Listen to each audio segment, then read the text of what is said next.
One of the bigger challenges when you're starting a YouTube channel is how to come up with good video topics on a regular basis, a consistent basis. And by that, I mean once a week, twice a week, once a month, whatever it is that works for you on your channel, so that your audience knows when to come back to your channel to look for that next piece of content, and they develop a pattern around that, a routine. We also want to make sure, of course, that we're creating videos that people will want to watch.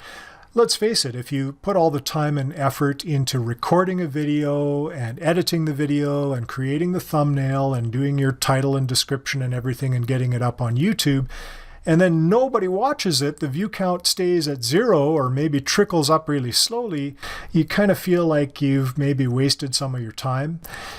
Well, you can rectify that problem by doing some research in advance and figuring out what topics might actually interest your audience. Here's a little trick that I found that is actually used by a lot of YouTube creators now, and it can keep you going with good content ideas for quite a while. Let's say I've got a YouTube channel on baking.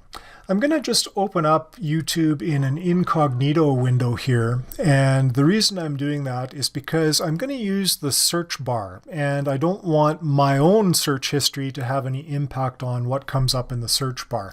But let's say I'm a baker, and I'm going to type in how to bake. Now look at all of these options that come up on the list when I type in how to bake on the search bar. These are very specific questions that people are actually typing into the YouTube search bar, and YouTube remembers these things and gives you these things as predictions. You can see down here in the corner of the search results, it shows report search predictions, and that comes from data that YouTube collects from other people typing into the search bar. So we've got how to bake chicken in an oven, how to bake a cake, how to bake potatoes. All of these things are questions that people have about these specific topics that you, if you're a baker and you've got a baking channel, could create a video on. Here we've got what? 1, 2, 3, 4, 5, 6, 7, 8, 9, 10, 11, 12, 13, 14 potential video ideas.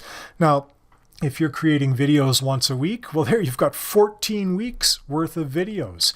If you're doing them once a month, you've got more than a year's worth of videos there just from this one search. It's a great way to get started, especially for smaller channels where all you're trying to do is just get some of your videos noticed.